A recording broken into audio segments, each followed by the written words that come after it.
മനുഷ്യനെ ഇന്ന് പലരും ദ്വീപിനോട് ഉപമിക്കുന്നുണ്ട്.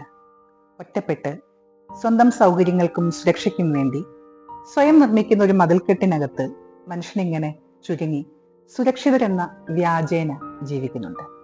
പുറമേ നിന്ന് നോക്കുമ്പോൾ അതൊരു പുരോഗതിയുടെ ചിഹ്നമായിട്ടൊക്കെ തോന്നാം. പക്ഷേ മാനുഷിക മൂല്യങ്ങളിൽ നിന്ന്, മാനുഷിക ബന്ധങ്ങളിൽ നിന്ന് മനുഷ്യൻ അകന്നു നിൽക്കുന്നു എന്നതിൻ്റെ തെളിവാണ് ഇത്. ഇതിനു മുമ്പ് നമുക്കൊരു സമൂഹമുണ്ടായിരുന്നു. അതിരുകളില്ലാത്ത ചില ബന്ധങ്ങൾ ഉണ്ടായിരുന്നു. അവിടെ മതിൽക്കെട്ടുകളില്ലായിരുന്നു. മതിലുകൾ ഉണ്ടായിരുന്നുവെങ്കിലും അവയുടെ വഴികൾക്കൊപ്പം ഹൃദയത്തിന്റെ വഴികൾ കൂടി തുറന്നിടപ്പെട്ടിരുന്നു. ഒരടുക്കളയിൽ വേവുന്ന വിഭവം തൊട്ടടുത്ത നിരവധി ഊണുമുറികളിൽ നിരത്തപ്പെട്ടിരുന്നു. പങ്കുവെക്കലിന്റെ, സ്നേഹത്തിന്റെ ഊഷ്മളതയായിരുന്നു ബന്ധങ്ങളെ തമ്മിൽ അടുപ്പിച്ചിരുന്നത്. സാങ്കേതിക വിദ്യ ശരിക്കും മനുഷ്യനെ ലോകവുമായി ബന്ധപ്പെടുത്തിയിട്ടുണ്ട്.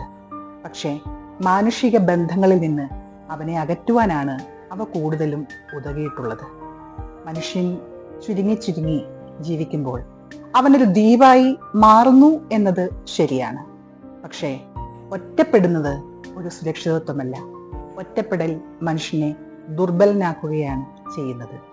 ദ്വീപുകളെ കണക്ട് ചെയ്യുന്ന ഒരു പാലം വേണം. മനുഷ്യൻ ശരിക്കും ഒരു ദ്വീപല്ല, അവൻ ബന്ധങ്ങളുടെ ഭൂമിയാണ്. അങ്ങനെയുള്ള സ്നേഹബന്ധങ്ങളുടെ ഭൂമികളാണ് നമുക്ക് ആവശ്യം. മനുഷ്യൻ ദ്വീപല്ല, ബന്ധങ്ങളെ കണക്ട് ചെയ്യുന്ന ഒരു പാലമായി മാറാനാണ് ശ്രമിക്കേണ്ടത്.